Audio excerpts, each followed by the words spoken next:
그래서 가뜩이나 힘든데 내가 정말 구원자라고 기대를 했던 의사가 나를 치료해 줄 거라고 기대해서 하는데 치료는커녕 나를 이용하고 착취하고 나를 오히려 해하고 그러면은 뭐 이 세상에 대한 신뢰 자체가 다 무너지는 거죠.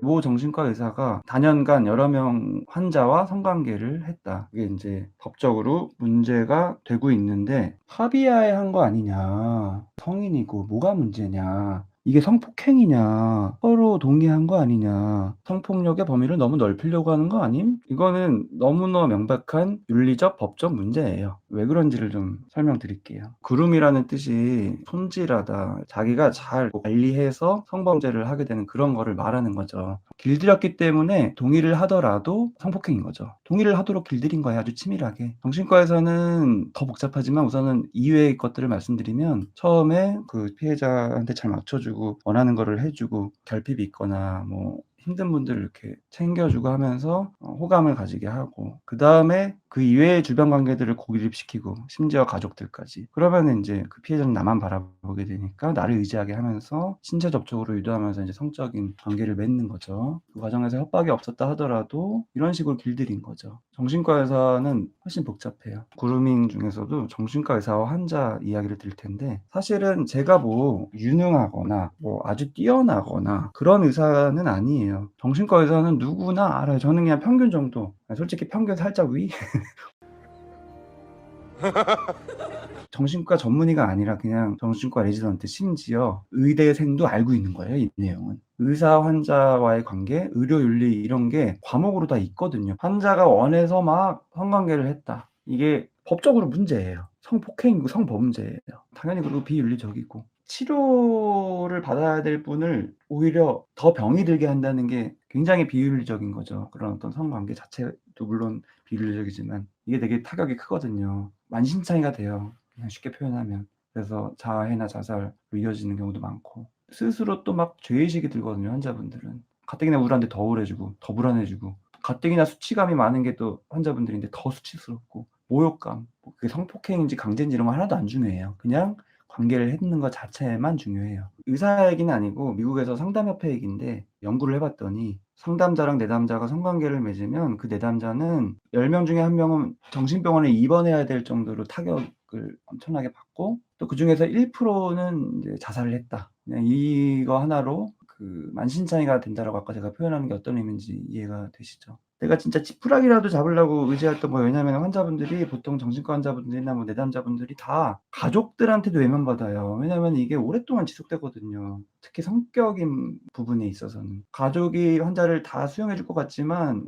가족도 지치고 어쨌든 여러 가지 복잡한 것 때문에 자꾸 밀어내요. 그리고 오히려 타박하고. 그래서 가뜩이나 힘든데 내가 정말 구원자라고 기대를 했던 의사가 나를 치료해 줄 거라고 기대해서 하는데 치료는커녕 나를 이용하고 착취하고 나를 오히려 해하고 그러면은 뭐 이 세상에 대한 신뢰 자체가 다 무너지는 거죠. 물론 이런 경험이 있더라 하더라도 또 다른 어떤 괜찮은 치료자와 단기간엔 안 되겠지만 꾸준히 상담 치료를 하다 보면 또 상처가 회복되고 신뢰가 회복되고 자존감이 올라가고 그러면서 다시 이 세상에 대한 또 시각이 바뀌고 그렇게 또 다시 사회로 적응할 수 있게 돼요. 신뢰 관계를 잘 맺는 게 되게 중요해요. 특히 트라우마에 있어서는. PTSD 강의 제가 예전에 올린 거 있는데 한번 보시고 신뢰가 깨진 게 타격이기 때문에 그 신뢰 관계를 비록 의사지만 잘 맺다 보면 나의 주변 인간관계나 사회를 바라보는 나의 시각이 바뀌는 데 분명히 중요한 역할을 합니다. 뭐 치료 중이면 당연히 치료해야 되는데 그거는 그렇고 치료 다 끝나고 나서는 그래도 개인적인 관계를 맺어도 되는 거 아닌가? 그거는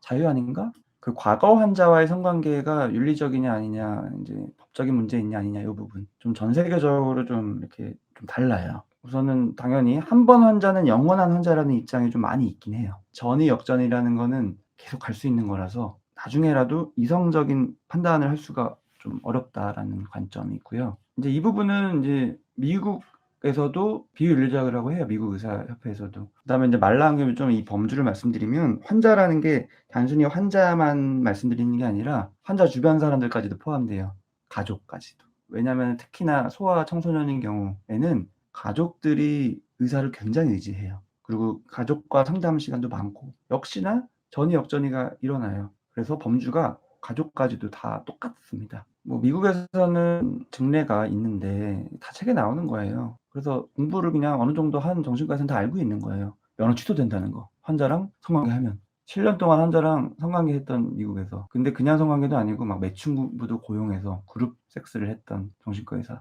그러면서 또 그룹으로 했으니까 그게 집단 치료라고 보험 청구까지 하고 사기죄로 유죄 판결 받고 의사 면허 취소되고. 그다음에 좀 절충적 입장이 있어요. 좀 그래도 기간을 좀 정해 놓으면 어떠냐. 한 2년 정도. 대략 2년 정도 지난 후에는 허용해도 되지 않냐. 어떤 사람과 사람과의 관계로 봐도 되지 않냐. 이런 입장이 있어요. 저 개인적으로는 한 번 환자는 영원한 환자예요. 정신과 의사는 아니지만 좀 비슷한 상담을 하는 상담사는 그럼 어떠냐. 한국 상담심리학회 윤리강령에서는 이게 이제 3년으로 두더라고요. 상담 종결된 이후에 적어도 3년 동안은 성관계를 맺으면 안 된다. 그 후에라고 권장하는 건 아니고 그래도 가능하면 안 맺는 게 좋다 하지만 3년은 좀 최소한으로 지켜야 될 그걸로 정해놨더라고요.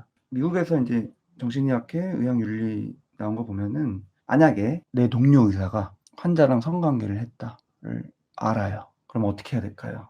찔러야 돼요. 폭로를 해야 된다고 되어 있어요. 뒤로 잠깐 내려가서 좋아요 한 번만 눌러주시면 저한테 도움이 많이 되고요. 다른 분들도 많이 시청을 할 수가 있는 기회가 됩니다.